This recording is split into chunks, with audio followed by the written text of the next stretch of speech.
Irmãos, hoje vamos falar sobre os últimos tempos, na verdade, o fim da jornada. A ideia não é um estudo sobre Apocalipse, mas como se preparar para essa grande expectativa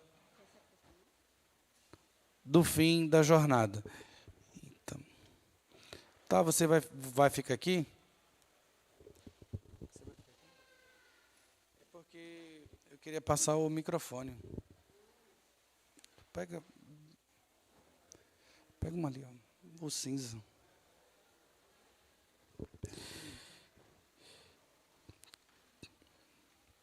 Queridos, vamos abaixar nossa cabeça, vamos orar para a gente poder começar. Senhor, nosso Deus e Pai, muito obrigado pela Tua infinita bondade, pelo Teu amor e misericórdia, Senhor. Muito obrigado porque o Senhor nos trouxe até aqui, a Tua casa. Muito obrigado pelo conforto do templo da igreja. Muito obrigado por esse clima tão propício a parar e focar naquilo que o Senhor tem para nós. Obrigado pela liberdade de culto.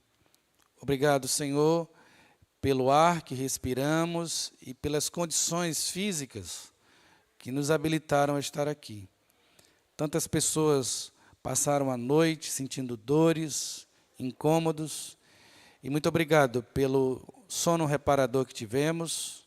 Muito obrigado, Senhor, e te pedimos, diante de um ambiente de gratidão, que o Senhor fale conosco. Não existe bem maior, não existe coisa que mais devemos desejar do que a Tua vontade, ouvir a Tua voz, sentir a Tua presença e ser acalmado pelo Teu Espírito. Por isso, fala conosco, apesar de nós, em nome de Jesus Cristo. Amém. Amados irmãos, estamos com o advento das mídias sociais, com a possibilidade de um clique você ficar sabendo do que está acontecendo na vida do outro, somos desafiados constantemente a viver uma grande jornada. É bem interessante que essa palavra, jornada, esse vocabulário, ele entrou dentro do ambiente de coaching, do ambiente empresarial, do ambiente motivacional. Mas o que é que essa palavra significa para nós? Essa jornada. O pastor falou logo hoje de manhã sobre o céu, a nova terra, um novo céu. Essa grande expectativa, o Senhor virá. Você pode até estar aqui na igreja ou nos assistindo, porque você tem uma fé filosófica. Sabe o que é isso? Você entendeu que a ética e a moral cristã, ela é boa, agradável, produz resultado, e aí você começa a participar e vir aos cultos e usufruir dessa comunidade de fé. Mas essa fé, ela é filosófica, e quando é que a gente pode perceber a diferença da fé salvadora? A fé salvadora, ela vem atrelada a tudo isso que falei, sobre a ética, a moral e o convívio da comunidade cristã, com uma realidade sobrenatural do céu, dessa grande expectativa e esperança que o Senhor virá para nos buscar. Você pode até contemplar o resultado de uma boa educação nos seus filhos, ou no seu ambiente de trabalho. Mas quando alguém fala assim, olha, Jesus Cristo vai vir me buscar, e no tocar da última trombeta, aqueles que já morreram serão ressuscitados primeiro, e nós, se porventura estivermos vivos, seremos transformados num abrir e fechar de olhos, e nos encontraremos com o Senhor nas nuvens, e Ele nos apresentará a nova Jerusalém, a cidade santa, ataviada como a noiva. E por que Ele dá essa comparação com a noiva? Porque a noiva ataviada, ela é sempre surpreendente. Você pode ter passado um longo tempo de noivado, mas quando você vê uma noiva entrando, diz, nossa, é ela mesmo? Porque ela realmente é deslumbrante, apesar de conhecê-la no noivado. E é essa grande expectativa que o próprio discípulo nos diz: olha, e essa nova Jerusalém será como uma noiva surpreendente. E lá não haverá mais choro. Lá não haverá mais luto. Veja que aquilo que causa impacto ao seu coração será consolado. Aquilo que traz tristeza será acalmado. E aquilo que te traz bastante frustração, por exemplo, como a ausência de um ente querido, lá diz que lá não haverá mais luto. A ideia de que tudo isso já passou, e eis que eu faço novas todas as coisas. Vai aí e escreve. Amados irmãos, essa é a parte sobrenatural da ética cristã e da moral. É por isso que nos cultos da cristandade sempre tinha a ceia do Senhor. Para que você possa entender, hoje a Igreja Presbiteriana do Brasil faz apenas o ordinário, né? Faz uma ceia por mês, ou, como no caso da nossa igreja, 2 santas ceias por mês. Mas, no primeiro século, e até na época da Reforma, a ceia era realizada todos os domingos. E quando alguma igreja presbiteriana começa a trazer a ceia todos os domingos, alguém já começa a dizer: está virando igual um católico romano, porque tem a Eucaristia em toda a ceia.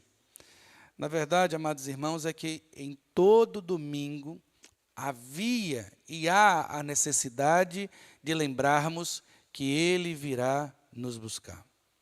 Porque se a gente perder essa perspectiva, nós vamos viver uma vida frustrante, porque a ética pela ética, a moral pela moral, em várias religiões, temos modelos de como educar os filhos, como amar o outro, em várias, mas só em Cristo encontramos a solução no final da nossa jornada. Por isso, como nos preparar para esse final? Como nos comportar se essa realidade for algo autêntico na sua vida? E espero que, se o Senhor Jesus Cristo, através do Espírito Santo, possa nos guiar pelo texto de 1 Pedro, capítulo 5, do verso 1 até o verso 6. Vamos a 1 Pedro, capítulo 5. E é bem interessante que quando a gente acessa um texto, e até o pastor, antes de começar, ele diz assim: você vai falar das últimas coisas, usando o texto de 1 Pedro 5, é isso mesmo? É isso mesmo. Veja o que diz o texto, até o verso 6. Rogo, pois, aos presbíteros que há entre vós, eu, presbítero, como eles, e testemunha dos sofrimentos de Cristo, e ainda coparticipante da glória que há de ser revelada. Pastorei o rebanho de Deus que há entre vós, não por constrangimento, mas espontaneamente, como Deus quer, nem por sorte de ganância, mas de boa vontade. Verso 3. Nem como dominadores dos que vos foram confiados, antes tornando-vos modelos do rebanho. Verso 4. Ora, logo que o Supremo Pastor se manifestar, recebereis a inacessível coroa da glória. Verso 5. Rogo igualmente aos jovens serem submissos aos que são mais velhos. Outros sim, no trato de uns com os outros, cingivos de toda humildade, porque Deus resiste aos soberbos, contudo, aos humildes concede a sua graça. Por fim, humilhai-vos, portanto, sobre a poderosa mão de Deus, para que Ele, em tempo oportuno, vos exalte. Amados irmãos, o texto que foi lido, ele é muito utilizado na preparação de presbíteros, de oficiais da igreja. E o que é que isso tem a ver conosco? Nós vamos usar esse próprio texto e aplicar aos nossos corações, porque o que é ser um presbítero? É um ancião. E o que ele executa? A liderança, o governo. E o que é que isso tem a ver conosco? Todo cristão, ele é chamado a liderar. E o que é liderança? Influenciar. Então, você pode ser uma mãe de família, um pai de família. Ah, mas eu não sou presbítero. Mas Deus te chamou para governar. Deus te chamou para liderar, para instruir. Por isso, as recomendações aqui aos presbíteros cabem muito bem a nós. É bem interessante que quando falamos das últimas coisas, da jornada da vida, devemos nos comportar com humildade. E quando nos deparamos com essa chamada de humildade, o texto começa com os presbíteros, aqueles que governam uma igreja, e eu quero aplicar aqueles que governam a sua própria casa.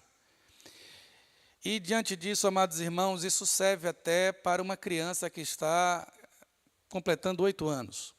Coloque o seu filho num parquinho, ou leve no parquinho, e você vai perceber que rapidamente uma criança vai dizer, não, vamos pular agora, vamos agora brincar de pega-pega, vamos agora fazer isso. Ou seja, independente da idade, já está dentro do nosso DNA a disposição de conduzir alguém para algum lugar.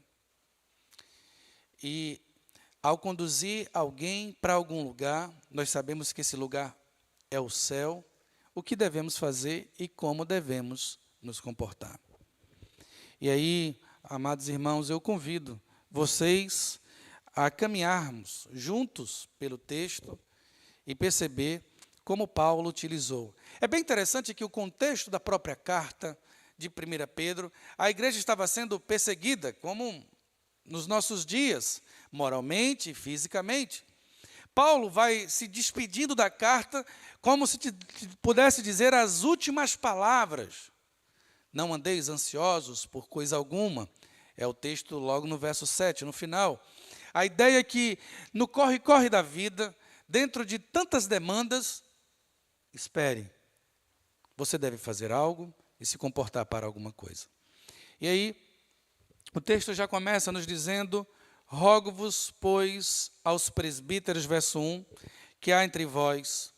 E aí, eu queria até dar uma orientação. Eu sei que estamos vivendo no momento da internet, do digital, e a facilidade de colocar a projeção na igreja aqui é muito boa, né? Mas eu fico muito preocupado, porque eu tenho olhado na igreja, quando o pastor pede para que a gente possa abrir a nossa Bíblia, os nossos adolescentes têm procurado o texto no índice, porque não tem mais o costume de manusear a própria Bíblia. Isso é tão desafiador, amados irmãos, que muitos da nova geração só acessam a Bíblia ou leem a Bíblia num momento como esse. E aí eu rogo para que vocês possam incentivar os vossos filhos, os vossos netos, a trazer a sua Bíblia, a compartilhar o acesso, a riscar, a grifar. Todo esse processo faz parte. E para que a gente não possa estar tão distante, e aí o culto vai parecendo, e aqui não necessariamente, mas a sala vai parecendo muito mais como uma apresentação e que não há nada pessoal que eu possa levar para casa e aplicar. Então, só um parênteses para ver a maneira desafiadora como a gente está nos comportando dentro da igreja. Mas, veja aí na sua Bíblia, no verso 1, diz, rogo, pois, aos presbíteros que há entre vós, eu, presbítero, como eles. É curioso que o próprio Paulo usa a palavra rogo. Ele, como autoridade e apóstolo, ele poderia, determino, por fim, outro sim. Ele poderia utilizar uma preposição para aglutinar o que ele já falou, mas ele usa um verbo que não é comum para uma autoridade. É um verbo muito utilizado para filhinhos, ou faça isso. Hoje seria assim, pelo amor de Deus, me ouça. Seria essa interjeição. Pelo amor de Deus, meu filho, eu já falei várias vezes. Esse rogo aqui, eu estou rogando, façam isso. Agora, a minha vontade, o meu desejo, não é de alguém que está alienado de fora, mas de alguém que é presbítero como vocês. Eu sinto as mesmas coisas que vocês estão sentindo. Dentro da caminhada da liderança, eu também sou líder. Pelo amor de Deus, sigam minhas instruções, porque eu também sou pastor. E aí, entendam aqui, apesar de ser um homem apenas de 44 anos, e muitos aqui têm idade de ser meu pai, e alguns até meus avós, mas interessante que uma vez o presbítero Rodrigo, não daqui da igreja, e o presbítero Ronaldo, a esse sim, ele falou assim, pastor, o senhor tem idade de ser o meu filho. Com todo o amor, disse, presbítero, nessa idade, os médicos têm a idade de ser seu filho, os advogados têm a idade de ser seu filho, os juízes têm a idade de ser seu filho, e os pastores também. Mas com que essa limitação, porque a autoridade não está na figura do pastor, mas sim na palavra revelada. E aí, como presbíteros, e aí, toda vez que você olhar presbítero, aplique isso à sua realidade, de alguém que foi chamado à liderança. E ele diz, como presbítero e testemunha dos sofrimentos de Cristo e ainda coparticipante da glória que há de ser revelada. Veja, amados irmãos, que todas as vezes que a palavra de Deus fala de céu, o novo céu, a nova terra, ela vem vinculada a sofrimento. Veja, até lá em Apocalipse, quando eu citei que ele vai acalmar, que a nova Jerusalém virá como a noiva ataviada, ele já automaticamente fala assim, mas não haverá mais dor. Ele fala que será surpreendente, mas não haverá mais luto. Ele diz que habitará conosco por toda a eternidade, mas ele disse, mas essas coisas velhas passarão. Veja que nós vivemos entre contemplar o céu e quando abaixamos a nossa cabeça, ou sentimos o nosso corpo, diz assim, Senhor, tem piedade de nós. A própria limitação da visão, de caminhar, tudo dói. E aí, alguns dizem, pastor, antes eu olhava para a cama como local de descanso, mas eu deito, se eu passar de 4 horas na cama, eu acordo com dor. Então, eu olho ali e acordo primeiro. Até o lugar de repouso, agora se torna para a gente um lugar que também de sofrimento. Mas, nesse momento, olhemos para Jesus Cristo. Ele é o nosso bem maior. Ele é o tesouro de Deus, onde nele está oculto todas as coisas preciosas para a vida. Veja que o mundo aí fora nos oferece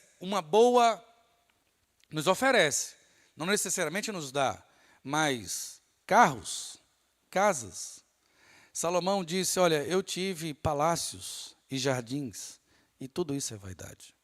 O mundo aí fora nos oferece várias experiências de relacionamento, e ele diz, olha, eu tive 1000 mulheres, tudo isso é vaidade.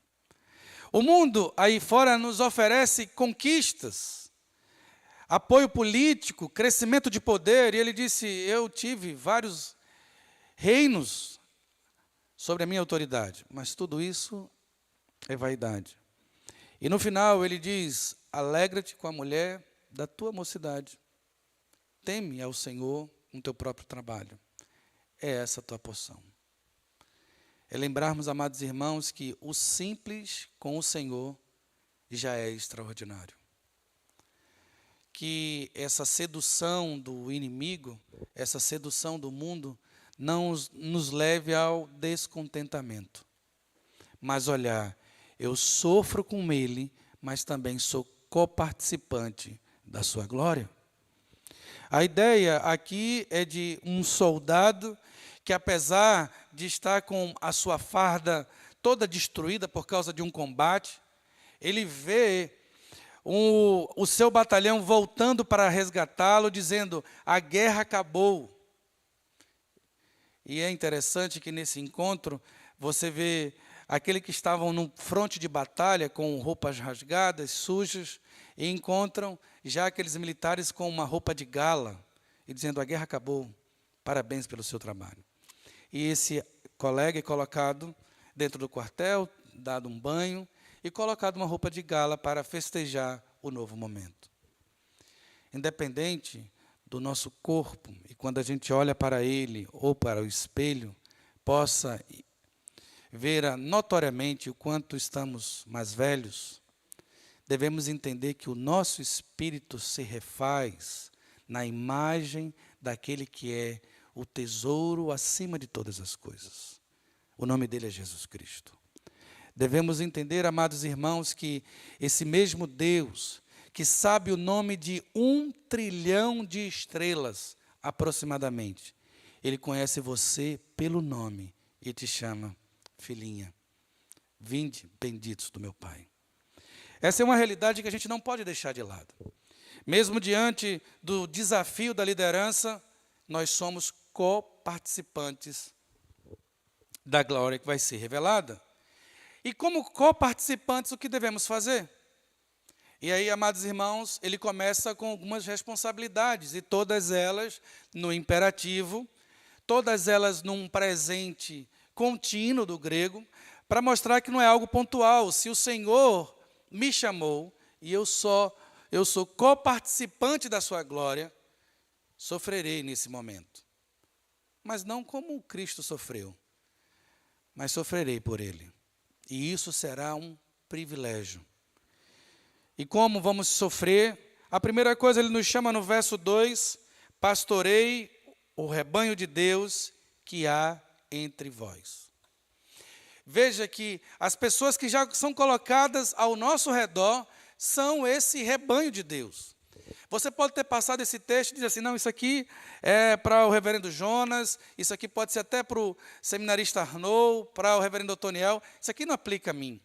Amados irmãos, aonde você estiver, o campo de influência, de autoridade, Deus nos chama para pastorear. E o pastoreio não é algo pontual, é contínuo, é imperativo. Deus não nos chama a entrar num lugar e nos comportarmos como: não, isso aqui é da minha cultura, eu não me envolvo, não. Ah, isso aqui é do meu caráter, eu não quero me apegar a ninguém. Paulo nos diz aqui, não coloca esse verbo no subjuntivo, que seria uma possibilidade, mas no imperativo. Pastorei o rebanho que há entre vós. E como? Não por constrangimento, mas espontaneamente.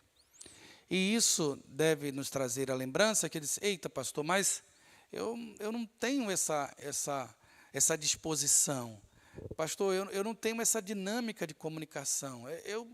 Eu acho que eu não sou apto para isso. E aí eu não quero que você vá lá pelo constrangimento, mas que seja algo espontâneo. E se não é algo ainda espontâneo, que você ore a Deus para mudar o seu coração na figura do Cristo, de Cristo Jesus. Para que a gente não possa viver assim, fechado, dizer assim: não, nesse aspecto eu vou para o céu, mas sem isso. Não, amados. Devemos nos dedicar ao pastoreio espontaneamente. Se não temos isso, Senhor, guarda o meu coração, muda a minha perspectiva. Eu não quero ser empurrado para servir na igreja. E aí, há um grande desafio. Muitos se dedicam à diaconia na igreja. porque trabalham aí fora com logística, porque desempenham um trabalho de finanças num banco e querem chegar na igreja e dizer, não, pastor, eu vou ser um bom diácono. Então, pode colocar no rol da diaconia. Mas poucos se envolvem, por exemplo, no presbiterato. Se você perguntar para os nossos jovens, olha, quantos de vocês serão presbíteros? Não sei, não, presbítero, não, eu posso até ajudar pegando um banco aí, mas esse negócio de presbítero não é para mim, não. E aí, uma palavra aos homens, se disponibilize. Se o Senhor tem te dado a capacidade de olhar o texto e trazer verdades e aplicar o coração dos seus filhos, dos seus entes queridos, da sua igreja, ore ao Senhor, Senhor, me usa. Que eu possa servir ao Senhor espontaneamente. Que eu possa ser um grande líder dentro da igreja. E veja que a chamada para ser um grande líder na igreja não é que a igreja vai servir a você. A ideia é, eu quero ser um grande líder para servir toda a igreja. O maior no reino dos céus é aquele que mais serve, e não aquele que é mais servido. E aí, isso traz um trocadilho. Eu desejo que o Senhor desperte homens aqui entre nós, para se tornarem futuros presbíteros, e espero e oro para que os nossos presbíteros olhem para a igreja para servir, e não ser servido pela igreja. Muitas igrejas estão desfinhando, cada vez perdendo o seu rol de membros, porque os homens que foram chamados para servir, querem ser servidos. Por isso, na próxima vez que houver uma eleição, olhe se aquela pessoa já tem servido ao Senhor e à igreja antes mesmo de ser presbítero. Eu já falei lá na sala de casais, que se você perguntar para a criança assim, o que é que você quer ser quando crescer? Alguém diz assim, eu quero ser um médico. O que é que você quer ser quando crescer? Eu quero ser um bom administrador, eu quero ser uma boa professora. E se no meio do caminho alguém disser assim, eu quero ser um pastor ou um presbítero, você pode dizer assim, então seja. Em relação aos ofícios da igreja, nós não devemos esperar o ofício para executar. Devemos executar. E a própria igreja vai reconhecer isso. E o que isso tem a ver, a aplicação para você, mulher? É que muitas vezes o homem não se posiciona porque não encontra em casa ou na igreja uma mulher que diz assim, vai, eu estou contigo.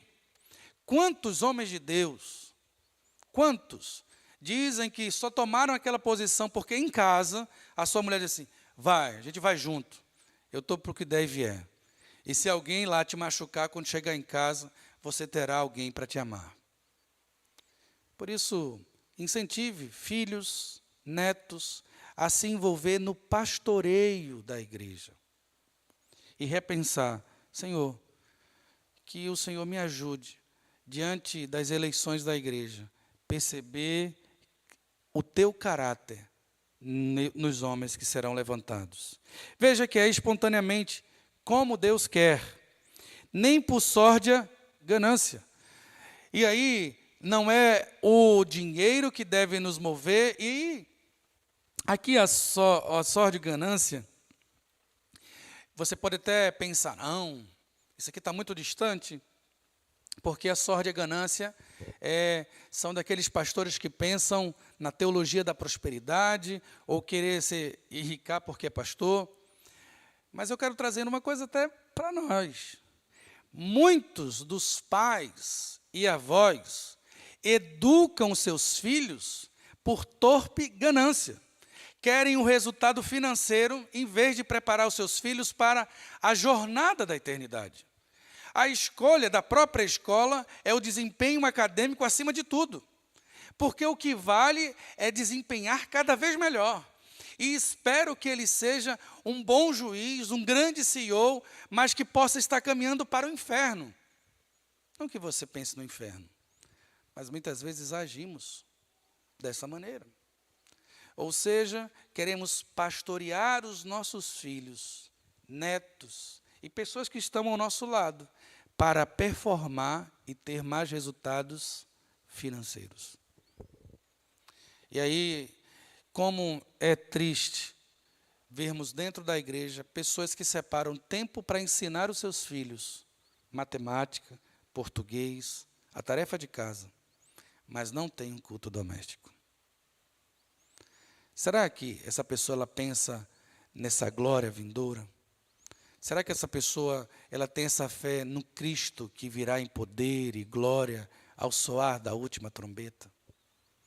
Olha, amados irmãos, eu já trabalhei no hospital por 4 anos, como auxiliar na área de saúde. E no leito de morte, eu nunca vi alguém dizer assim, traga minha Hilux para eu dar uma olhadinha. Traga meu pacote de ações para eu contemplar a última vez o resultado da Ibovespa. Ninguém fala isso. Diz assim, chama o meu filho, eu quero pedir perdão. Chama a minha nora, eu quero dizer que a amo e pedir desculpas. No final da nossa vida, somos deparados com o que realmente importa. É por isso que um livro muito antigo diz assim, você só está preparado para viver quando estiver preparado para morrer. Muitas pessoas ficam vagueando entre várias profissões, pulando de galho em galho, mas se alguém dissesse assim, você só tem 1 ano de vida, no instante, não, já sei o que é. Eu hoje, esse domingo, vou passar com meus netos, na segunda-feira vamos preparar isso, eu vou orar, vou preparar uma coisa de oração, vai ter um envolvimento em tal lugar. Amados irmãos, a brevidade da vida, ela chega assim, alguns podem até já ter um diagnóstico de uma doença terrível, e já mudaram. Mas você acha que você vai depois dele, porque você ainda não teve? Eu vou dizer para você, na minha família, a gente olhava para o meu bisavô e dizia assim, eita, ele vai primeiro. Meu bisavô, já com 86 anos, a minha mãe falece com 42.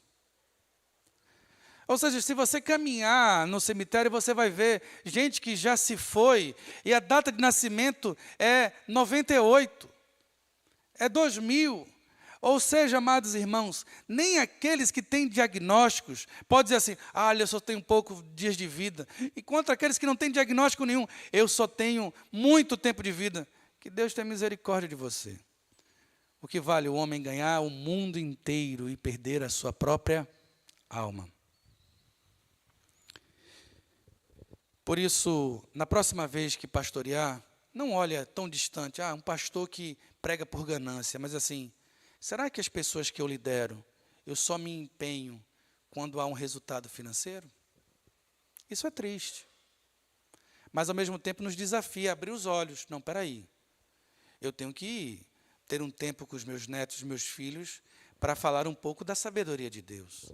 Eu tenho que mostrar para eles que português e matemática, ele pode ser aprendido em qualquer momento. Mas se ele chegar aos 30 anos, dominando português e matemática, e sem ser um homem temente ao Senhor, eu terei um homem terrível dentro de casa.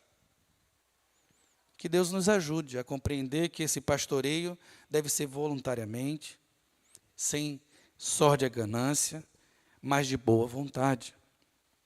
Não, e aí no verso 3, nem como dominadores dos que vos foram confiados.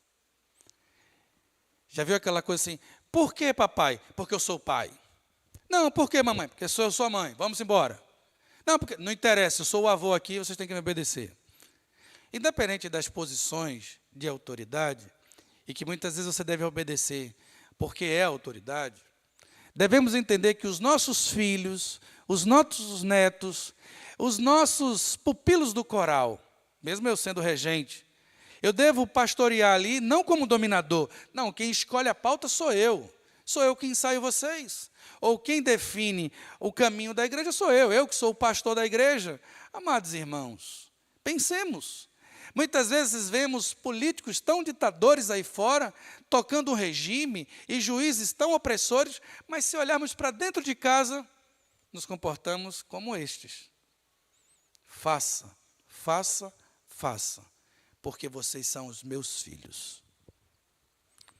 Quando olhamos nas Escrituras sobre a herança do Senhor, essa herança não é de alguém que recebeu um cheque em branco. Na verdade, a herança do Senhor é alguém que pegou algo emprestado e tem que devolver ao Senhor. É essa a nossa herança, os nossos filhos. E aí, se você não tem filhos, se você, olha, já estão todos criados, eu quero dizer para o Senhor, para você, irmãos, que a educação de filhos não acaba com 18 anos, não. Eu já vi muito pai dizendo, não, pastor, ele agora tem 18 anos, eu não vou falar mais. O quê? Ensina o teu filho o caminho que deve andar. Aquela ideia do filho não é alguém que completou 18 anos, não. É por toda a vida. Ao mesmo tempo, seus cabelos podem estar brancos. Se você tem um filho que tem os cabelos brancos, você tem que olhar para ele assim, filho, abre o seu olho. Isso aqui não glorifica a Deus, não.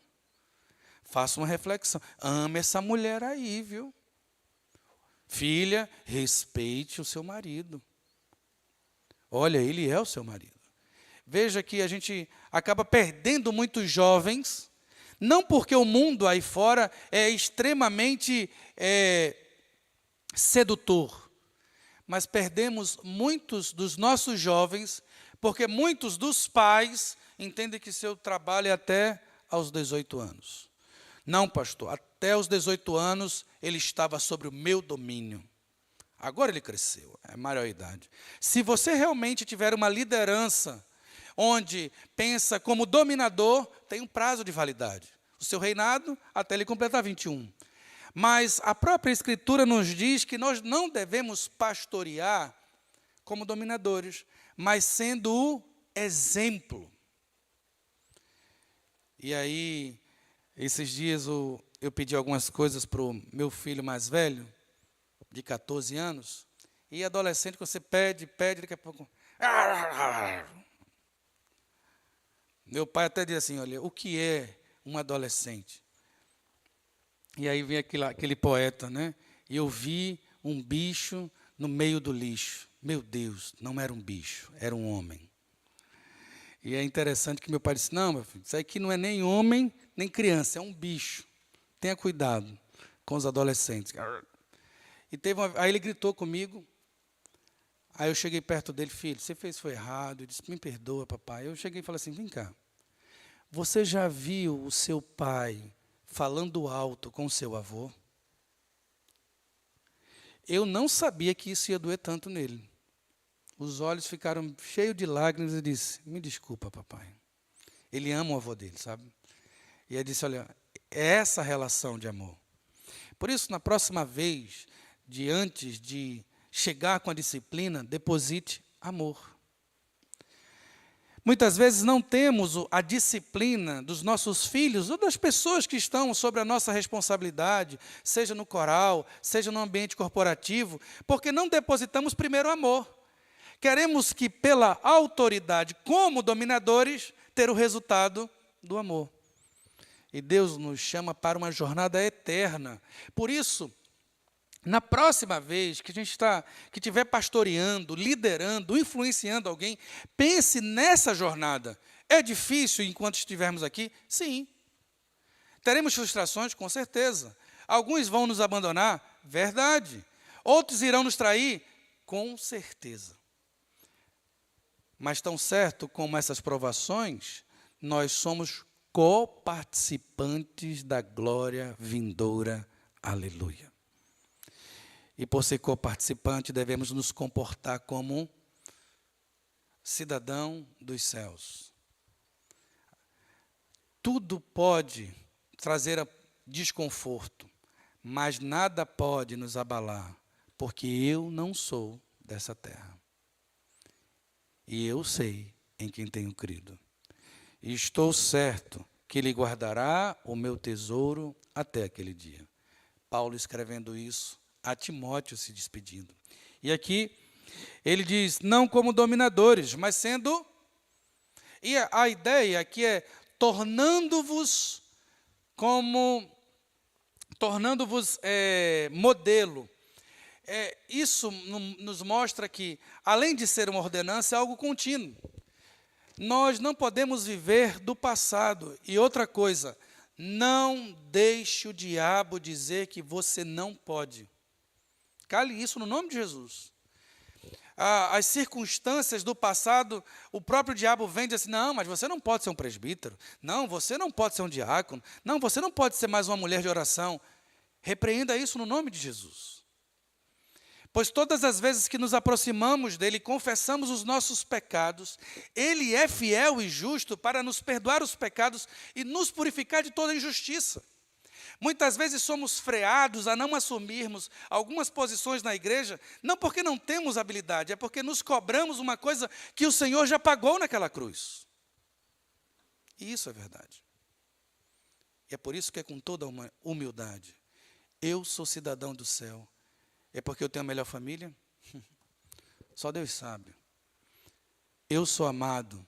Porque eu tenho uma excelente esposa que sempre me acompanha? Não. Nenhuma aqui tem a moral para ser escolhido por Deus, por moral. Nós somos escolhidos porque Ele nos amou, independente da família que eu estou, dos filhos que me deram resultado ou não, da minha esposa ou do meu marido. Ele me amou quando eu ainda era pecador. E eu estou aqui para dizer, eis-me aqui, envia-me a mim. No nome de Jesus, irmãos, não deixe com que a voz do diabo queira frear você no pastoreio da igreja.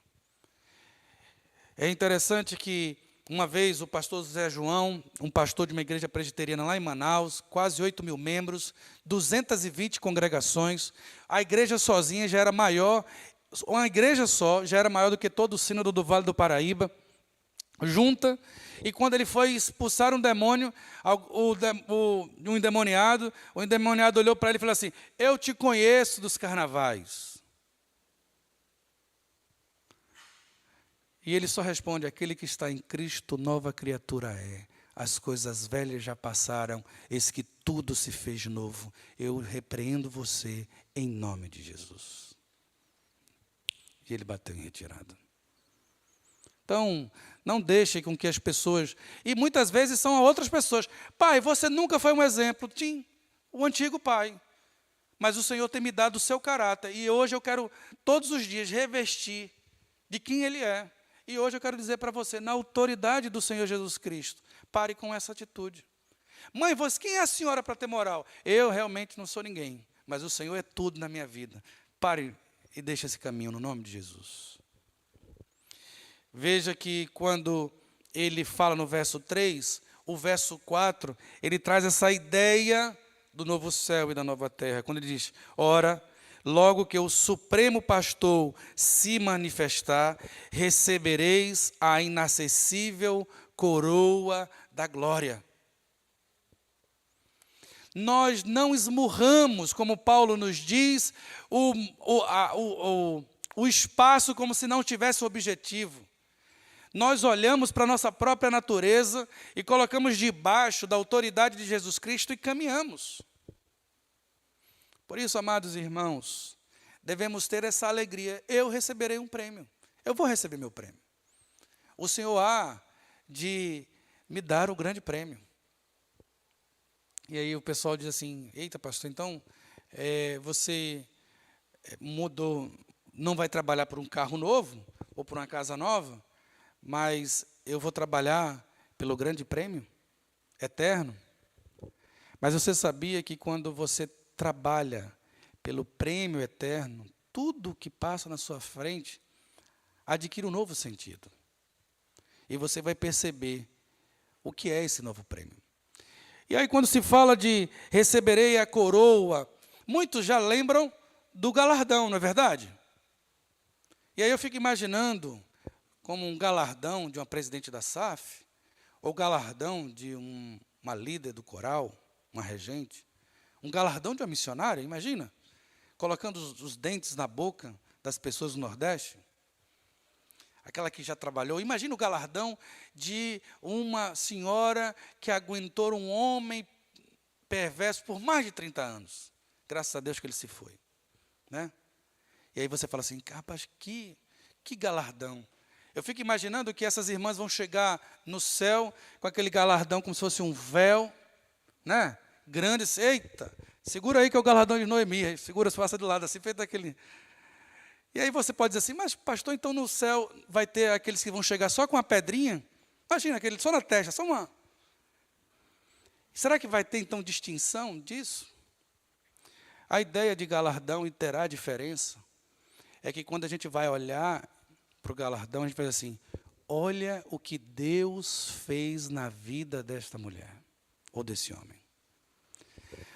O nosso galardão e a nossa coroa, o bem não é o que você fez, mas o que o Senhor fez através da sua vida. E aí não haverá vaidades, porque do início, meio e fim, vem dele, por meio dele e para ele são todas as coisas.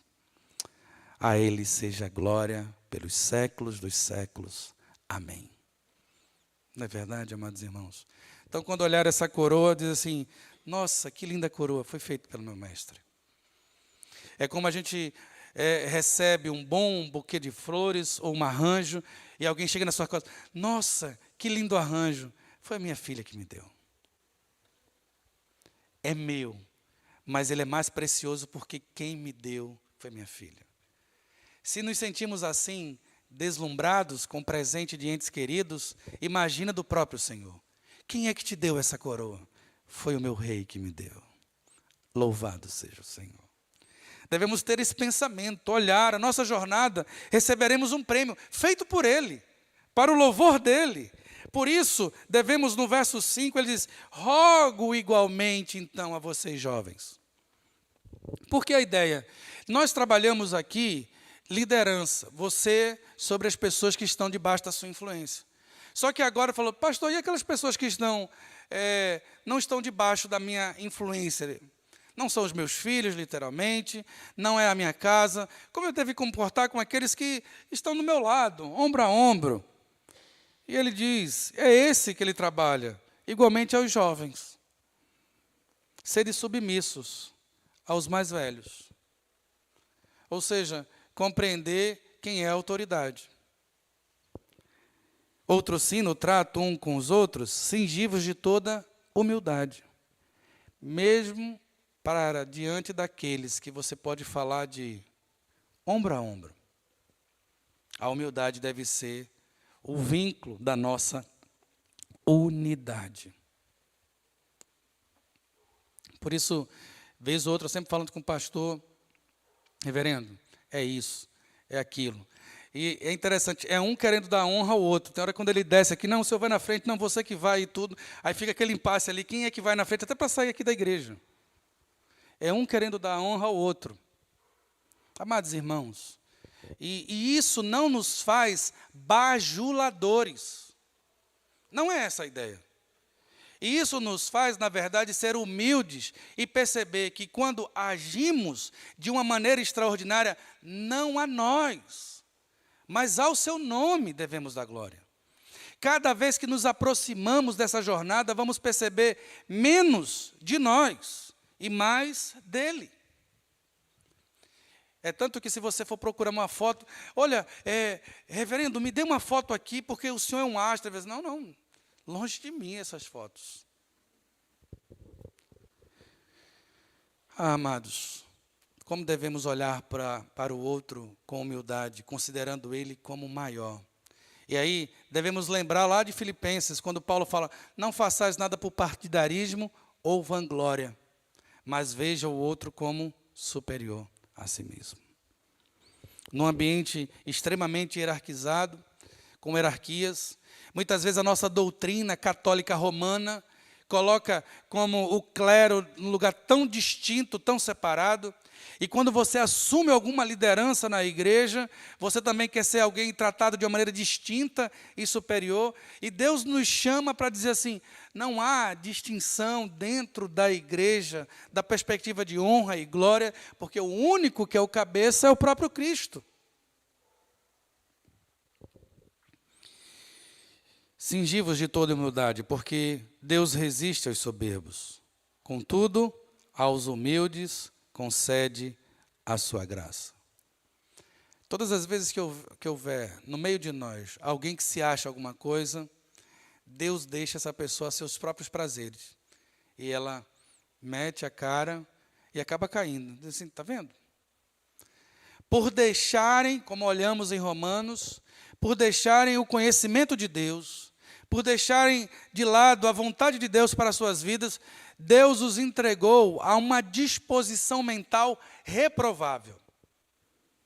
E começa a descrever.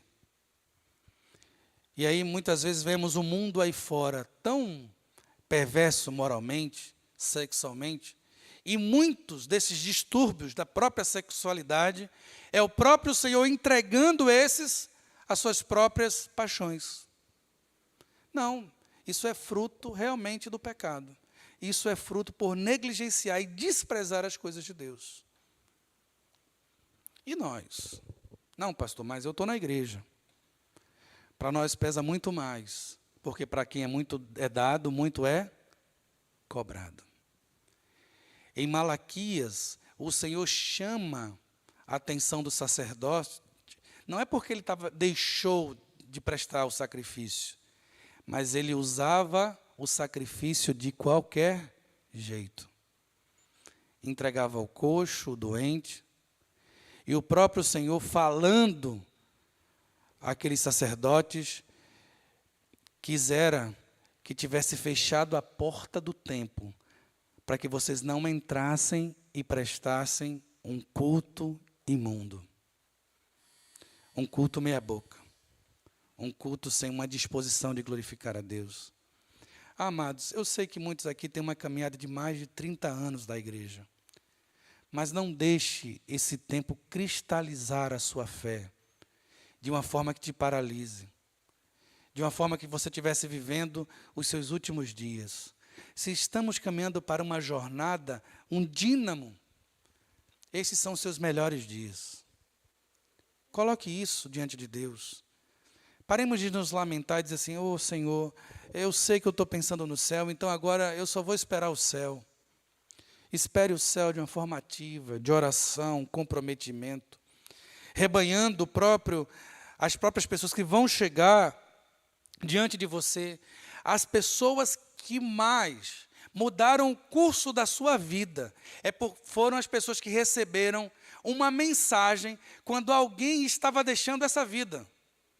Deixa eu formular novamente para você.